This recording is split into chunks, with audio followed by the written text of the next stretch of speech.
Kirsten, thank you very much for your time and for taking your time to talk to resident filmmakers and give us some insight into what kind of challenges a foreign filmmaker faces when coming to LA to make movies.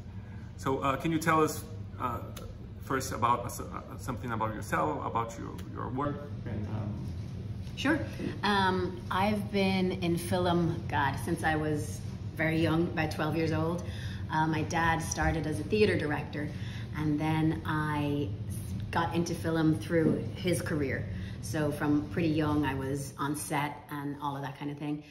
And then I went to film school when I was a teenager, and then I quickly got into short films and feature films and all of that stuff. And then I graduated really into writing. So I moved to LA to specifically write for TV. And so that's what I've been doing for the last 10 years, is writing for, you know, HBO or FX or those kind of Amazon, those companies, and independent producers as well, but also feature films as well. Because I have kids, so I decided to step away from directing into writing for a little while. Wow, that's great. And can you tell us about, we just saw your Academy Award nominated screenplay in America, and it's about like a father and daughters in a beautiful but strange relationship. Yeah. So was that kind of inspired by your relationship with your dad? How's that? In America was a funny one because it was so personal. It was like writing a diary. So I think we wrote the first draft, I might have been about 12. And then it went on pause for a couple of years because originally it was just a story, a funny, cute story about a family moving to America. And it was kind of like a love story to New York. So just this immigrant story. You wrote it when you were 12? Yeah, so I wrote my draft, and then my sister wrote a draft, and my dad wrote a draft. But it was a very different story back then. And he quickly realized that there wasn't enough conflict and there wasn't enough, you know, it was just this nice story about nice New York. And so he decided to make it about leaving the death culture behind and starting life new. And so he brought his own autobiographical story of his childhood into our situation of moving to New York. So it was like 2 generations combined into one film.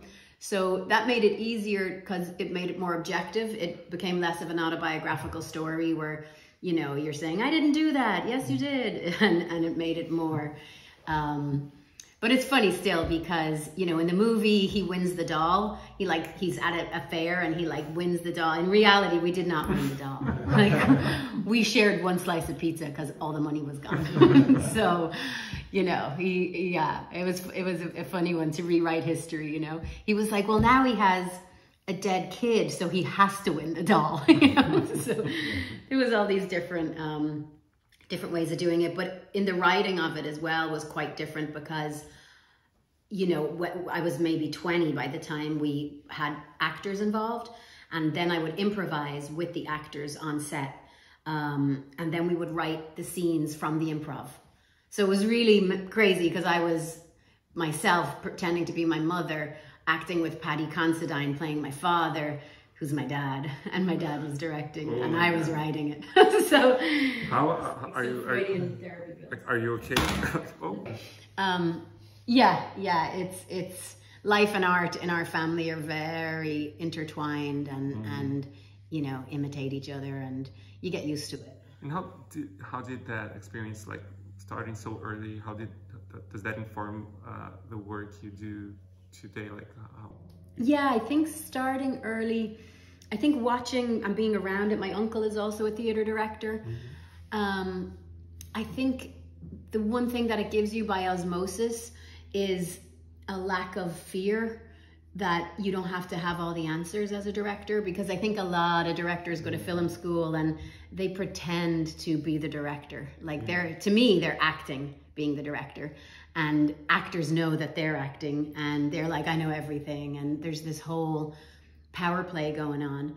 But how my dad would direct is just giving a completely safe space in every way to the actor. And always asking, pulling people in and never being like, I'm the boss and I know everything, you know? Like the two little kids in that movie, they said action and cut for every scene, you know, just to give them the power. Oh, really? So yeah, it's just a different approach. But I think that's what I learned by being around that for so many years, that there's no fear in it, really. Oh, and then moving to LA and trying to get a career started as a screenwriter, I'm guessing being nominated for an Academy Award helped, but how can you, what kind of challenges did you face being like from kind of an outsider? Well, it's funny being an outsider. Like, firstly, you come from a country that sometimes it has its huge pluses and minuses for writing, you know. So Ireland, of course, has like a history of great writers, not necessarily screenwriters, though. And on the one hand, some of the stories when you're in Ireland, it's a tiny island, so sometimes the stories can be kind of parochial, you know. And what's great about being thrown into this big pond over here is that you suddenly you're forced to think globally, you know. And it's almost like then you can take that lens, which is a wide perspective, and turn it back to your own country and see it differently, and maybe bring something to it that you wouldn't have seen if you stayed there. So that's kind of what I've noticed. Because some of your work is so personal, like it seems like very personal, and it seems you bring some of that parochial quality, but much more into like that kind of differentiates you from American screenwriters, maybe. Maybe, I hope so. I mean, you know, on the one hand, some of the jobs that I do here are like, I'm like, yes, I can rewrite a romantic comedy, you know, I'll do that. But I still have to find something in there that's intensely personal, even if it's buried in there somewhere and nobody notices but me, you know. So yeah, to me, like writing is excavation, and you know, it's getting into the DNA of yourself, but also your ancestry or your country or everything, you know, your soul. So yeah, I think that's the only kind of school of writing that I would subscribe to, and the only rules. Like you always use something about your life in your work, you think? Yeah, even if it's not directly obvious, you know, even if it's not autobiographical, but if it's, you know, if I'm writing about a breakup, that's going to be hard because that's what I'm going to draw on, you know, or if I'm writing about a death, like I will go straight back into that space. So to me, it's a mix of therapy and, you know, all these other things, but yeah, and you know, the fact that you do it every day is the important piece too, you know. I often I procrastinate when I have to deal with so much like personal issues in my writing, because I have to deal with the stuff, right? So yeah, that's the currency, and it's really like I procrastinate like insanely in that world. And how do you deal with that? Like, I just have to pay my mortgage. That's the only reason I write. That I have kids who like, you know. Otherwise, I don't think I would do it because it's so much energy expended onto the page. Like I probably would, but it's really good to have a gun to your head, because it really, I think when you write that way, it really is exhausting and also exhilarating. So you have to be ready for both energies, you know. And what kind of tips would you give? Because your films, they look a bit like Brazilian cinema because they're like very auteur driven, and I think you'd have a great insight into Brazilian filmmakers trying to get their films maybe financed by Hollywood, or maybe distributed here, or maybe even work here. What kind of tips would you give them? Wow, I mean, I think the thing with America that I've noticed, you have to, well, there's two things. One is I used to have an approach where I would go into a room and I would be a chameleon. So I would say, like, they would say, can you write about this? And I would go, yeah. And then they go, can you make it blue? And I'd be like, yes, and this is how I make it blue. And they're like, can you make it pink? I go, yeah, this is how you make it pink. So I was able to do that. But I think maybe the older you get, or just the longer time you spend here, you realize that actually going into the room and going, it's dark blue. That's what it is. That's my vision. End of story.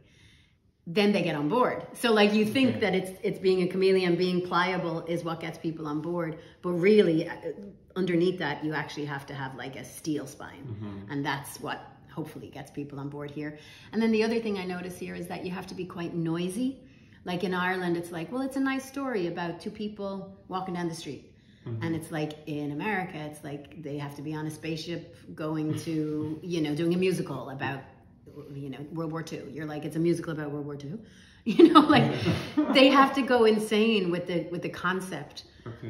So you have to be careful that like you have to be noisy, but not true to the actual story, you know? So it's a difficult balance.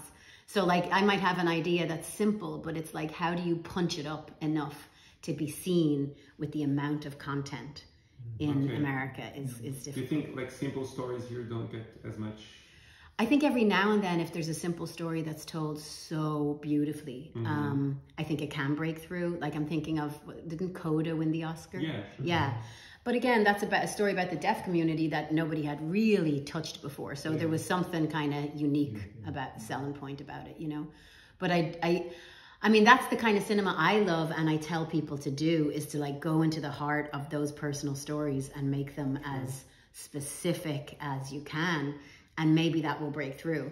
And take ownership of who you are and what you want to write about and go with it. Absolutely. And the fact that, I mean, I assume like Ireland, I assume Brazil is similar in that there are some supports at home to you know, to kind of find that voice of a national cinema and not just try and emulate American culture, right? Because that's some of the hardships, I think, because you have to financing works very differently over there than what it works over than the way it works over here. So you have to maybe that's what we're trying to figure out, like how to take the best of both worlds and mix it up. To take something like personal and beautiful and specific, but also have more eyeballs on it essentially. Yeah, that's right. Yeah. And I suppose there's probably like Ireland, it's like, you know, priests, IRA, you know, there's certain things that people are like, well, that sells. Probably Brazil, people immediately think of favelas and guns and right. Yeah, that's what we're trying to do.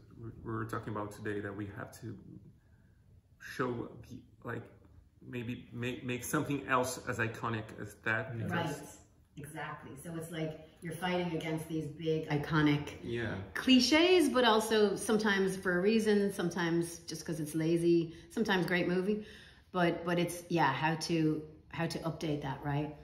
How do you have any, like, one idea that we had is because we had a dictatorship, for example, and Americans often use like Nazis as the ultimate bad guys. And we had a project that we were like, we should do it. Like we have our own military. We have our own Nazis.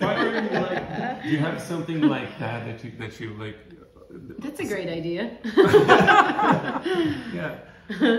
And I think maybe that's. When you think of like that guy, what's that director?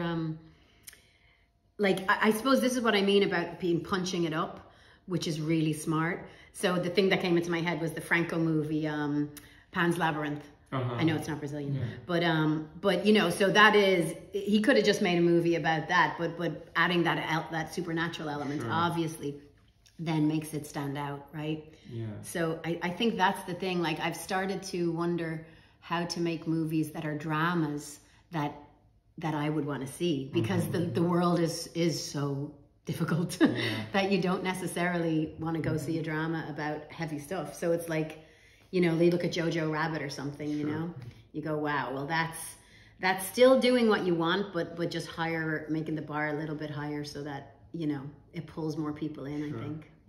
But it's tough to know exactly how to do that. We're trying to watch our own movies before we make them, and it's we have talked to some people here the last time we came here, and this actor, he liked to have this kind of his face, he's the tough, funny guy. And I was looking at your movies, and I saw you have played with arts. Some themes are arts, music, and people here see you as the woman who write things about art. How is it? That's a good question. Do you sell yourself how do you sell yourself here? It's a good question, because I did a course once here, or like a mentorship program, and they were like, what's your elevator pitch? It's like, shit, like 30 seconds elevator pitch. I have no idea. But I mean, in my work, I end up adapting a lot of real life stories or books.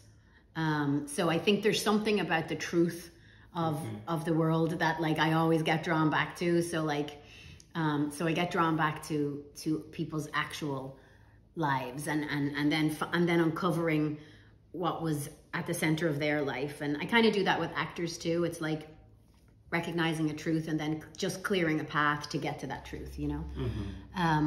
But that's funny, like at the same time, like a lot of the things I've written are about music too. So I've written a lot of screenplays with musicians at the center, and then August Rush obviously was a big music film. So I don't know why that is. But like, what did they start offering you? Like, oh, you did one thing about music or arts, and all of a sudden, oh, she's the music person. I didn't get any offers. I don't know. Yeah, I just went back to Ireland and kept writing. So it was weird, because that movie was weird, because it got like it was a love-hate type of a movie. People loved it, and some audience, it did quite well at the box office, but some critics hated it. So I think that, you know, I got offered one or two like family movies after that, which were like really hallmarky kind of family movies, you know. And after that, I just wanted to do like a war drama, honestly, because I had just done a sweet family movie about music. And so that's the problem, that you get offered exactly the thing you just did, or worse. What about looking forward? Do you have any projects? Yeah, a lot of stuff.